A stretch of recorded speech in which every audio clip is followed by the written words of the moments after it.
Hello दोस्तों, स्वागत है आप सभी का आपके अपने चैनल द नेक्स्ट लेवल में। दोस्तों, आज के वीडियो में हम मैथ्स के पूछे गए क्वेश्चन जो आपके एसएससी जीडी के एग्जाम में पूछे जा रहे हैं वो लेकर के आए हैं।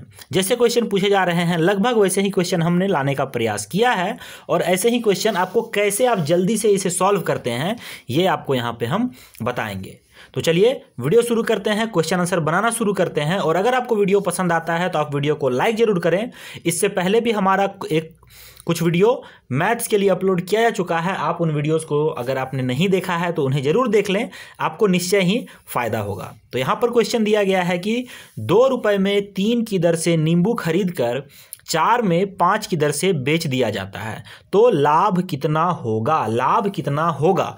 तो जब भी ऐसा क्वेश्चन आता है तो हमें बहुत सारा कन्फ्यूजन का सामना करना पड़ता है, तो लेकिन हम यहाँ पे बिना किसी कन्फ्यूजन के आसानी से सॉल्व कर लेंगे। आप करेंगे बस यही कि एक तरफ आप लिखेंगे रुपया, एक तरफ आप लिखेंगे क्या? रुपया लिखेंगे। क्या है यहाँ पे रुपया? तो यहाँ पर है एक तरफ ये और एक तरफ लिखेंगे आप सामान, एक तरफ लिखेंगे आप सामान। रुपया यहाँ पे कितना है? एक बार है 2 रुपया, एक बार है 4 रुपया। और सामान कितना है? तो एक बार है 3 और एक बार है 5। यहाँ पर हम क्रॉस मल्टीपल करेंगे, यानी कि इसको इससे गुना करेंगे और इसको इससे गुना करेंगे। और आपस में इसे जब गुना करने पे क्या आएगा? इसको इससे गुना करने पे आ जाएगा 12 और इसको इससे गुना करने पे आ जाएगा 10। तो यहाँ पर जो ये 10 आया है ये आपका हो गया सीपी और ये आपका हो गया एसपी, ये हो गया एसपी। और अब हम क्या करेंगे? अब आपको पता है लाभ निकालने के लिए क्या करते हैं हम? सबसे पहले हम सीपी माइनस एसपी करते हैं। सीपी माइनस एसपी, तो यहाँ पे क्या लाभ प्रतिशत बताना है आपको, सिर्फ लाभ नहीं बताना है, लाभ प्रतिशत बताना है। तो हम यहाँ पे लाभ हमारा 2 रुपए का हो जा रहा है और उसको डिवाइड हम करेंगे किससे? 10 से और गुना कर देंगे 100। तो हमें कितना मिल जाएगा? 20% का लाभ। बहुत ही आसान क्वेश्चन था। अगर आपको तरीका पता है तो बनाने में कोई भी झमेला, कोई भी झंझट नहीं होगा। चलिए आगे देखते हैं अगला क्वेश्चन यहाँ पे कि एक वस्तु को 10% लाभ के बदले 25% लाभ पर बेचा गया तो 125 रुपए का फायदा हुआ, तो वस्तु का क्रय मूल्य क्या होगा? तो सबसे पहले आप समझिए कि लाभ अगर हुआ 10% तो एक्चुअल में वो वस्तु कितना हो गया? लाभ होता है cost price plus profit, cost price plus profit. और यहाँ पे कॉस्ट प्राइस को हम हमेशा 100 मानते हैं, आपको मैंने पहले ही बताया है। तो पहले कितना था? 100 प्लस 10, यानी कि पहले था 110 और उसके बाद कितना हुआ? 25% पे बेच रहे हैं, तो कितना पे बेचे? 125। तो यहाँ पे इन दोनों के बीच का अंतर कितना है? इन दोनों के बीच का अंतर है यहाँ पे 15% का अंतर है। कितने का अंतर है? 15% का अंतर है। और यहां पर हम देख रहे हैं कि 15% के अंतर के बदले हमें रुपया कितना प्राप्त हुआ है? हमें 125 रुपया प्राप्त हुआ है, 125 रुपया। तो हमसे क्या पूछा गया है? हमसे पूछा गया है कि कॉस्ट प्राइस कितना है। तो कॉस्ट प्राइस कितना होता है? मैंने आपको बताया 100 होता है, तो आप यहाँ पे 100 निकाल सकते हैं। क्या हो जाएगा? 125 बटे 15 गुना 100। आसानी से ये बन जाएगा। क्या होगा आंसर? आप आसानी से इसे कैलकुलेट कर सकते हैं। तो आप इसे कैलकुलेट करेंगे, आंसर बताएंगे कितना होगा क्रय मूल्य, कितना होगा क्रय मूल्य, ये आपको बताना है। आप मुझे कमेंट करके बताएं कि कितना होगा क्रय मूल्य, क्योंकि इतना चीज मैं कर ही चुका हूं, आपको सिर्फ छोटा सा कैलकुलेशन करना। पॉइंट में आंसर आएगा, पॉइंट में निकालेंगे, कोई दिक्कत नहीं है। अगला क्वेश्चन यहाँ पे दिया गया है कि यदि ए एक काम को 20 दिन में, बी एक काम को 30 दिन में करे तो दोनों मिलकर कितने समय में काम समाप्त करेंगे? क्वेश्चन भले ही इजी लग रहा हो आपको, लेकिन ऐसे क्वेश्चन पूछे जा रहे हैं, या तो टेंशन नहीं लेना है। इसे भी मैं बहुत ही आसानी से बनाना, अगर 2 व्यक्ति पे पूछा जाए तो बहुत ही आसान ट्रिक है। आपको करना बस इतना सा है, ए गुने B divide by A plus B, या बी प्लस ए, कुछ भी लिख सकते हैं यहाँ पे हम। तो ए मतलब ए का दिन, बी मतलब बी का दिन। तो ए कितने दिन में कर रहा है? 20 दिन में कर रहा है। बी कितने दिन में कर रहा है? 30 दिन में कर रहा है। और दोनों मिलके क्या, दोनों को जोड़ने पे 20 प्लस 30 यानी कि 50 दिन में कर रहे हैं। जब हम इसे कट करेंगे तो 0 से 0 जाएगा और ये इसे कितने बार में कट करेगा? 4 बार में। तो आपस में करने पे क्या आ जाएगा? 12 दिन। तो ये दोनों मिलके 12 दिन में आंसर करेंगे। चलिए आगे देखते हैं कुछ और प्रश्न। ऐसे ये बहुत ही ईजी तरीका है बनाने का। दोस्तों अगर वीडियो पसंद आ रहा है तो लाइक करते चलें। लाइक की संख्या ज़्यादा होनी चाहिए, क्योंकि बहुत अच्छा ट्रिक मैं आपको इस वीडियो में बताऊंगा। चलिए कुछ और क्वेश्चन देखते हैं जो एग्जाम में पूछे जा रहे हैं, बन रहे हैं। जल्दी जल्दी मैं बता रहा हूं, कम समय में ज़्यादा क्वेश्चन करने का प्रयास हम यहाँ पे करेंगे। अगला क्वेश्चन यहाँ पे हमारा दिया हुआ है कि ए की मजदूरी में पहले 20% की कटौती की गई और फिर 20% बढ़ा दी गई, तो मजदूरी में क्या फ़र्क पड़ा।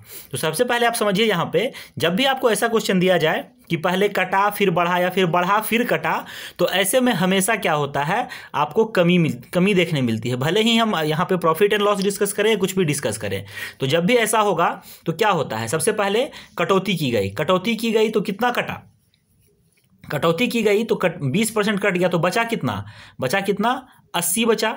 और जब हम 20% बढ़ा दिए फिर से, तो कितना बढ़ा कितना 120 हो गया। और मैंने आपको पहले ही बताया है कि जब ऊपर में जितना रहता है उससे एक कम हम नीचे 100 लगाते हैं, तो क्या हो गया यहाँ पे 0 से 0 कट जाएगा, 12 अठे कितना होता है 96 होता है, 12 अठे 96 होता है। तो ये 100 से कितना कम है, ये 100 से है 4 कम, तो ये 4% की यहाँ पे कमी हुई है।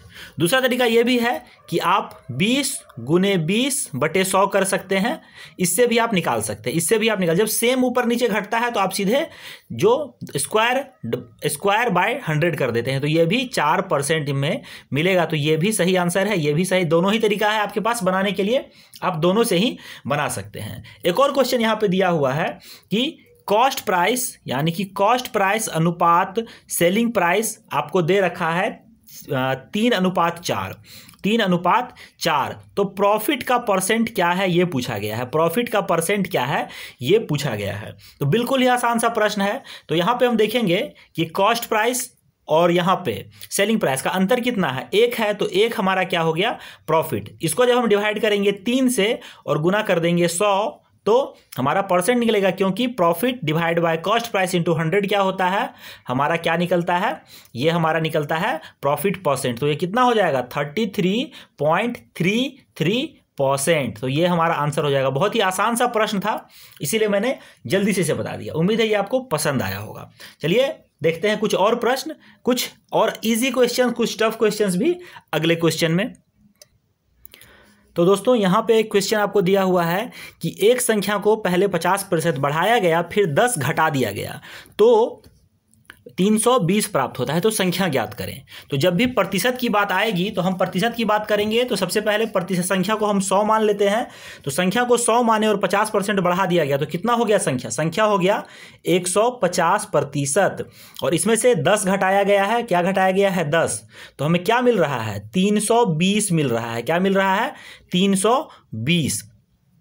और वहीं पे अब हम क्या करेंगे, जब 320 मिल रहा है तो जब हम यहाँ पे इस संख्या को इधर लेके आते हैं तो 150% का वैल्यू क्या निकल जाता है, 150% का वैल्यू निकल जाता है 330, क्योंकि ये इधर आके ऐड हो जा रहा है। जब 150 का वैल्यू है 330, तो 100 का वैल्यू क्या होगा, क्योंकि हमें संख्या ज्ञात करनी है, तो यहाँ पर हम करेंगे 330/150 गुना 100। तो ये 50 के टेबल में कितने बार में, 3 बार में कटेगा, ये 2 बार में कटेगा, और ये जब इससे कट करेंगे तो ये 110 बार में कटेगा। ये संख्या कितना हो जा रहा है 220 हो जा रहा है। संख्या कितना हो जा रहा है 220। आसान सा प्रश्न था, बनाने में जरा सा भी आपको दिक्कत नहीं होनी चाहिए। ये 150 कहाँ जाएगा इसमें, तो संख्या पहले से था कितना 100 था, 50% बढ़ाया गया, तो 100 संख्या को माना था, 50% बढ़ा, तो ये बन के आ गया 150। आसान सा प्रश्न था, कोई दिक्कत यहाँ पे नहीं होना चाहिए। एक क्वेश्चन यहाँ पे देख लेते हैं। क्वेश्चन दिया हुआ है कि A/B दे रखा है 2:3 और A/C ये दे रखा है 7:5। तो A/B/C क्या होगा। तो यहाँ पे सबसे पहले देखिए दोस्तों, इस क्वेश्चन में जो पूछा गया है, तो सबसे पहले हम क्या करेंगे, A/B क्या है, यहाँ पे AB लिखेंगे, और फिर AC दिया है तो हम A और C लिख देंगे इस तरह से, क्योंकि जो कॉमन चीज़ दी हुई है उसको एक जगह पे हम लिखेंगे। तो AB क्या है 2:3 है और AC क्या है 7, तो AC को 7 यहाँ लिखेंगे और इधर हम 5 कर देते हैं, कोई दिक्कत नहीं होता है। इसे जब हम जिग जैग मेथड से करेंगे, यानी कि ये और फिर ये और ये, इसको गुना करना होता है। तो 5 को 2 से गुना करेंगे 10, फिर 2 को 7 से गुना करेंगे 14, और इसको इससे गुना करेंगे 21। तो ये जो आया है मेरा रेशियो किसका आया है, ये आया है मेरा C का, क्योंकि यहाँ पे C लिखा था हमने, यहाँ A का और यहाँ B का। तो अब हम इसे सुधार देते हैं, यानी कि ABC करते हैं तो 14:21:10 A::B::C मेरा हो जाएगा और यही हमारा आंसर होगा। बहुत ही इजी क्वेश्चन है, बहुत ही आसान सा प्रश्न है। एक और क्वेश्चन पूछा गया था आपसे, यहाँ पे थोड़ी सी जगह में ही मैं आपको बता दे रहा हूँ, ज़्यादा दिक्कत नहीं होगा यहाँ पे बताने में। क्वेश्चन कुछ इस प्रकार से है कि ए और बी एक काम को 6 दिन में करते हैं। ए और बी एक काम को 6 दिन में करते हैं, तो मैं यहाँ पे लिख देता हूँ A + B 6 डेज में करते हैं और B जो है, A जो अकेला है इसे 10 दिन में करता है, तो B इस काम को कितने दिन में करेगा। बहुत ही आसान सा प्रश्न है। तो जब भी आपको मैंने कहा था कि दो आदमी का जब भी क्वेश्चन आता है तो ऐसे में हम क्या करते हैं, सिंपल सा A × B A + B और A × B A - B वाला फॉर्मूला लगाते हैं। तो यहाँ पे आप देख पा रहे पहले हमें क्या मिला है, 2 आदमी का एक साथ मिला और फिर अकेला आदमी का दिया है, तो यहाँ पे हम A × B / A - B का फॉर्मूला लगाएंगे। यहाँ पे A ये हो जाएगा, B ये हो जाएगा। इसमें कोई भी ये मतलब नहीं कि A और B यहाँ पे है, कोई भी आदमी रहे, 2 जो हम यहाँ पे डेटा देख रहे हैं उसी को लगाते हैं। तो यहाँ पे हम क्या करेंगे, 6 × 10 और डिवाइड में लगाएंगे 6 - 10, यानी कितना हो रहा है 6 - 10 4।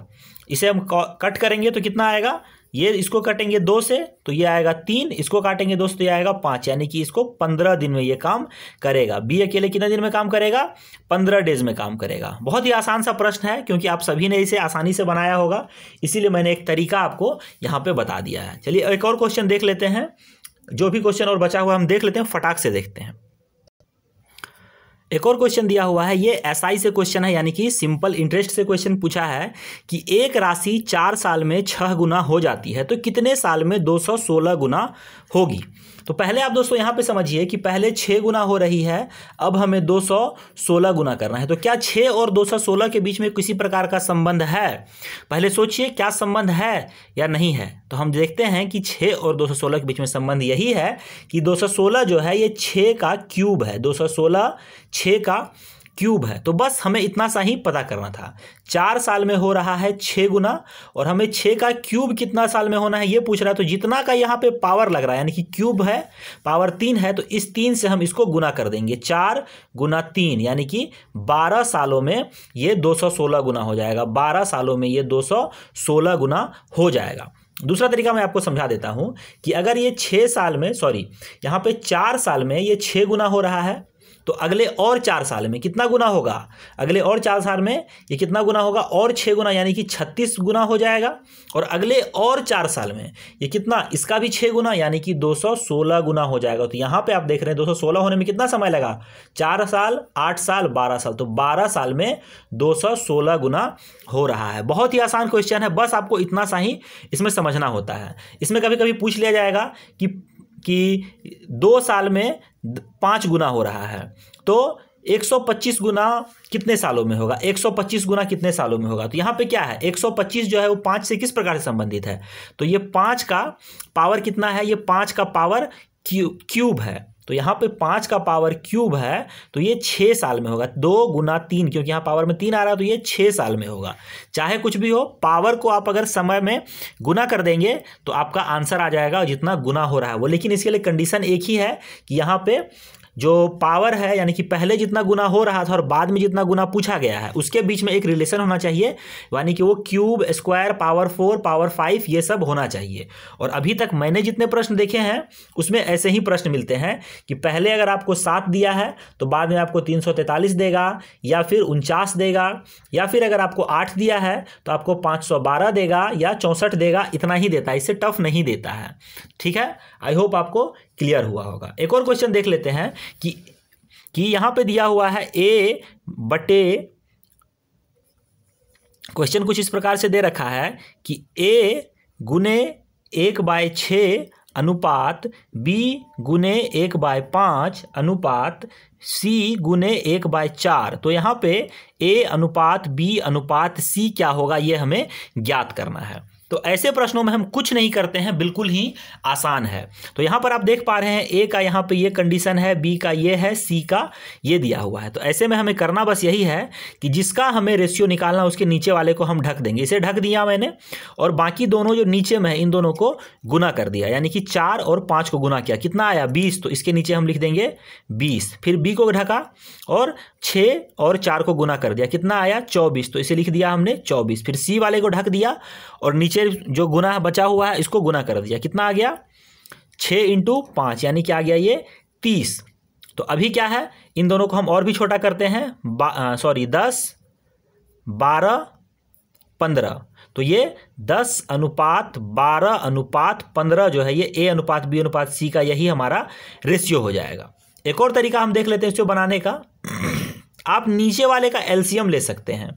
तो जब हम 6, 5 और 4 का एलसीएम लेंगे तो कितना आएगा, 2 कॉमन लेते हैं तो 3, 5, 2, 5 दूनी 10, यानी कि 60 आएगा। तो नीचे में हम लिखेंगे यहाँ पे 60 और यहाँ पे 6 10 बार में आएगा, 5 में 12 बार में आएगा और 4 में 15 बार में आएगा। देख रहे हैं सेम चीज़ आ रहा है यहाँ पे।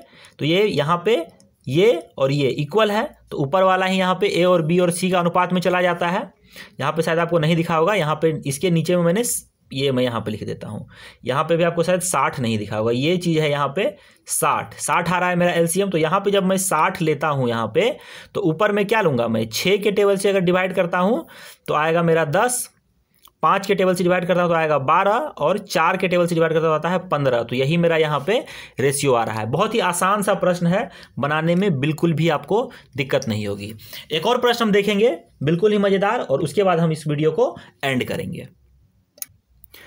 तो दोस्तों यहाँ पे क्वेश्चन ये है कि यदि A1, A2, A3, A4, A5 और A6 का औसत P है तो सभी संख्याओं में से हम 7 घटा दें तो नया औसत क्या होगा।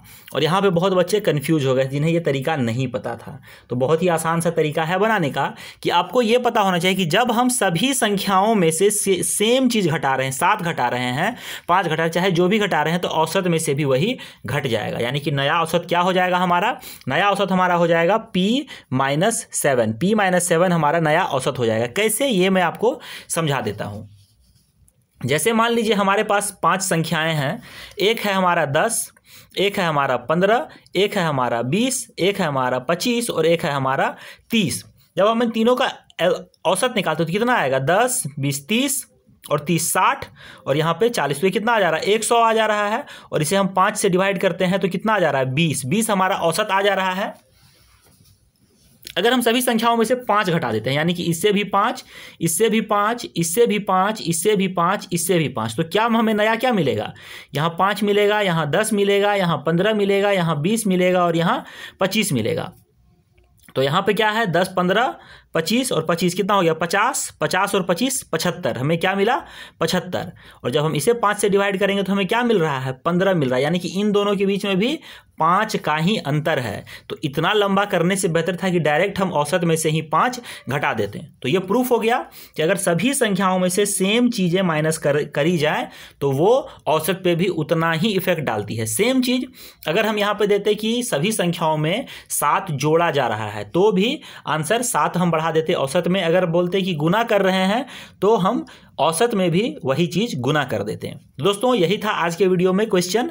जितने भी क्वेश्चन हुए छोटे छोटे वीडियो में हम लगातार रिवीजन करते रहेंगे ताकि आपके एग्जाम में आपको जरा सा भी दिक्कत ना हो। अगर आपको वीडियो पसंद आया है तो वीडियो को लाइक करना बिल्कुल भी ना भूलें। नीचे का आपको ब्लैक कलर से एक थंब बटन दिख रहा होगा, थंब बटन, आप उसे दबा के ब्लू कर दें। साथ ही साथ इस वीडियो को अपने सभी साथियों में शेयर कर दें, क्योंकि शेयर करेंगे तभी आपको भी फायदा होगा और आपको भी इस नए तरीके के बारे में पता चलता रहेगा। क्योंकि एक बार देखने पे आप भूल जाएंगे, लेकिन अगर आपके दोस्त साथ में देखेंगे तो आप सबको एक साथ याद रहेगा। तो दोस्तों इस वीडियो में इतना ही लेना चाहूँगा आपसे अलविदा। अगर आपको ऐसे ही वीडियो और चाहिए तो आप कमेंट जरूर करें, और अगर आप अपने क्वेश्चन चाहते हैं कि मैं आपके क्वेश्चंस को यहाँ पे लूँ तो आप मुझे कमेंट में बताएं कि आपको कैसे कैसे टफ क्वेश्चन है तो भी आप भेजें, कोई दिक्कत नहीं है। अभी आपके लिए एसएससी जीडी के एग्जाम में इजी क्वेश्चंस ही आ रहे हैं, एसएससी जीडी में, इसीलिए मैं इजी क्वेश्चंस की प्रैक्टिस करवा रहा हूँ। लेकिन अगर आप टफ क्वेश्चन की प्रैक्टिस कर रहे हैं तो आप हमें भेजें, हम आपको टफ क्वेश्चंस की प्रैक्टिस भी ट्रिक से करके बताएंगे। तो दोस्तों